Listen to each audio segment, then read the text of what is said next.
মাত্র ৬ বছর বয়সে দাদির হাত ধরে বাবার কাছে ঢাকায় যাওয়ার পথে হারিয়ে যায় ছোট্ট রিনা খাতুন। গাবতলী বাস টার্মিনালে এক মুহূর্তের অসাবধানতায় বিচ্ছিন্ন হয়ে পড়ে পরিবার থেকে। সেই হারিয়ে যাওয়ার পর কেটে যায় দীর্ঘ ২১ বছর। অবশেষে বেসরকারি একটি সংস্থা আপন ঠিকানার উদ্যোগে রিনা ফিরে পেল তার পরিবার।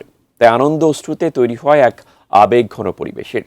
সে গল্পই তুলে এনেছেন মেহেরপুর প্রতিনিধি জুলফিকার আলী কারণ। বিস্তারিত ডেস্ক রিপোর্ট।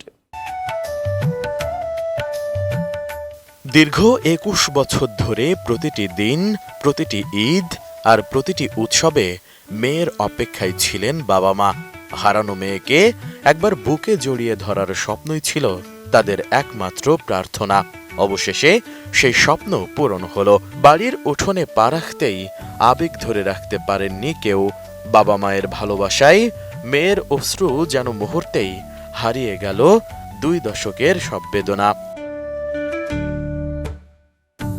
হারিয়ে যাওয়ার পর অচেনা মানুষ নারায়ণগঞ্জের ২৫০০ উপজেলার দরিশতন্ধি গ্রামের স্কুল শিক্ষক মোতালেব হোসেন ও হাওয়া নূর বেগমের আশ্রয়ে বড় হয়েছেন রিনা। তারপর পারিবারিকভাবে একই উপজেলার মাহবুব হোসেনের সাথে বিয়ে দিয়েছেন। এখন রিনা ৩ সন্তানের জননী। কিন্তু নিজের পরিচয় আর জন্মভিটা খুঁজে পাওয়ার আকাঙ্ক্ষা কখনোই মুছে যায়নি তার। তাই তো আপন ঠিকানা অনুষ্ঠানের অনুসন্ধানেই মিলেছে এই পরিবারের হারিয়ে যাওয়া সদস্য। ২১ বছর পর আবারও উচ্চারিত হলো সেই সবচেয়ে কাঙ্ক্ষিত শব্দ মা। একটি মাত্র ডাকেই যেন শেষ হয়ে গেল ২ যুগের অপেক্ষা। ফিরে এলো একটি পরিবারের হারিয়ে যাওয়া পূর্ণতা। রিনাকে খুঁজে পাওয়ায় এখন পরিবার ও প্রতিবেশীরা আনন্দের জোয়ারে ভাসছেন। ছোটবেলায় হারিয়ে যাওয়া রিনা ২১ বছর পর পরিবারের সবাইকে পেয়ে খুব ভালো লাগছে বলে জানান। আমি নানির বাড়িতে ছিলাম, নানির বাড়ি থেকে বাড়িতে এসেছি। আইসা দেখি আমার আব্বা মায়েরা কেউ বাড়িতে নেই। পরে আমি কাঁদতেছি। পরে দাদি 2 দিন আবার দাদির কাছে আমগো ঘরে আসছিলাম। পরে আমার দাদি বলতেছে কান্দিস না, তোমাকে আমি তোমার বাবা মার কাছে নিয়ে যাবো। পরের দিন আর কি আমার দাদি আমাকে আবার নিয়ে গেছে এখান থেকে। নানির বাড়ি বাস স্ট্যান্ড থেকে আমি আবার উঠছি ঢাকার গাড়িতে। পরে ওইখানে গিয়ে ঢাকার নামে পরে আর কি ওইখান থেকে হারাইয়া গেছি। ওখান থেকে হারাই দিয়ে আরেকটা গাড়ির মধ্যে উঠছি আর কি। আমি আর দাদির না পাই আরেক গাড়ির মধ্যে উঠে পড়ছি। ওই গাড়িটা আবার ওই গাড়ি নিয়ে নামাইছে গাউসিয়া। ৩২ ইঞ্চি জেভিকো টিভি এখন মাত্র ১৫,০০০ টাকায়, সাথে পাচ্ছেন 3 বছরের প্যানেল ওয়ারেন্টি।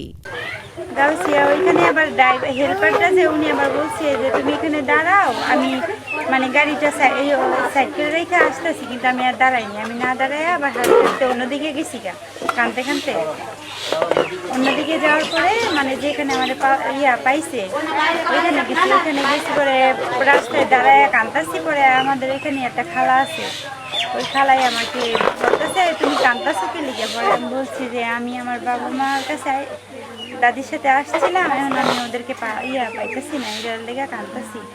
পরে আচ্ছা বলতেছে আচ্ছা ঠিক আছে, তো তুমি কাঁদো না, আসো দেখি তোমাকে এক জায়গায় নিয়ে যাই, ওদের ওখানে থাকতে থাকো, দেখি ওরা তোমাকে রাখে কিনা। যদি না রাখে তো থাকতে থাকো, আল্লাহ যদি ওরা বিশ্রে বার করে দেয় তো আল্লাহ তোমার বাপ মার কাছে যাইও। ছোটবেলা হারাইছি, এখন সবাইকে ফেরত পাইছি, তো ভালো তো লাগবে।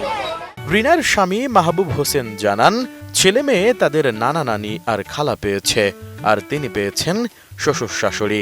এতেই তিনি খুব খুশি। এখন আল্লাহর রহমতে আমার আপন শ্বশুর বাড়ি পাইয়া আমি অনেক খুশি। আমার ওয়াইফও অনেক খুশি, ওর আমার ছেলে মেয়েও অনেক খুশি। আপন নানা পাইছে, নানি পাইছে, খালা পাইছে, আমরা সবাই খুশি। মেয়েকে অনেক খোঁজাখুঁজির পর পেয়ে খুব আনন্দে থাকার কথা জানালেন রিনার বাবা আব্দুর রহমান। খুব ভালো লাগছে, আমার এলাকাবাসী খুব ভালো, গ্রামবাসী, পাড়া প্রতিবেশী সবাই আমার মেয়ে বাদে সবাই আনন্দ আছে, খুব খুশি। আমার মনে হয়েছে আমি কোনো সময় আশা ছাড়িনি যে মেয়ে পাবো না, এরকম আশা আমার প্রতি ছাড়িনি আমি, যে একদিন একদিন হয়তো পাবো। হারানো নাতির শোকে স্ট্রোক করে দাদি মারা গেছেন। দাদি বেঁচে থাকলে সবচেয়ে বেশি খুশি হতেন। হারানো বোনকে কাছে পেয়ে পরিবারের পরিপূর্ণতা পেয়েছে বলে জানালেন রিনার বড় বোন রুমানা খাতুন। আমরা ছয় বোন এখন পরিপূর্ণ হয়ে গেছি। আমার বাবা মার একটা কষ্ট ছিল মনে, সেটাও আল্লাহ তাআলা সেটাও পূরণ করেছে যে না। তারপরে এখন আমাদের গ্রামের মানুষ সহ আমরা সবাই অনেক খুশি। হারানো মেয়েকে খুঁজে পেয়ে খুব খুশি রিনার দুই চাচা। আমার ভাই ঢাকায় থাকতো, কাজ দেখতো, ওখান থেকে দাদির সাথে যাই মেয়েটা হারিয়ে যেত। এটাকে আমরা পাওয়ার পরে খুব আমরা আনন্দিত। ওরা পাঁচটা বোনের ভেতর ওর হয়েছে 3 নম্বর, যেটা হারিয়ে গেছিলো প্রায় 20-21 বছর আগে হারিয়ে গেছিলো। ওরা আমার ওই ভাই তখন ঢাকায় অবস্থান করতো। তারপরে ঢাকা অবস্থান করার পরে বাড়ি থেকে ওই আমার সাথে নমার সাথে ঢাকা ওখানে যাওয়ার উদ্দেশ্যে যায়। তারপর ওখান থেকে ভাইদের না পাওয়ার কারণে নমা একদিকে চলে যায় আর মেয়েটা আর একদিকে চলে যায়। তারপর ওনার অনেক খোঁজাখুঁজির পরে আর আমার নমা তাকে ফিরে পাইনি, পরে নমা ব্যর্থ হয়ে বাড়ি চলে আসে। 2 দশকেরও বেশি সময় ধরে হারিয়ে থাকা মেয়েকে ফিরে পেয়ে আনন্দে ভাসছে পুরো পরিবার। এই পুনর্মিলন শুধু একটি পরিবারের গল্প নয়, একটি ভালোবাসা, আশা আর রক্তের সম্পর্কের এক অনন্য দৃষ্টান্ত। দীর্ঘ 21 বছরের অপেক্ষার পর অবশেষে পূর্ণতা পেয়েছে রিনার পরিবার। Desk report, ATN news.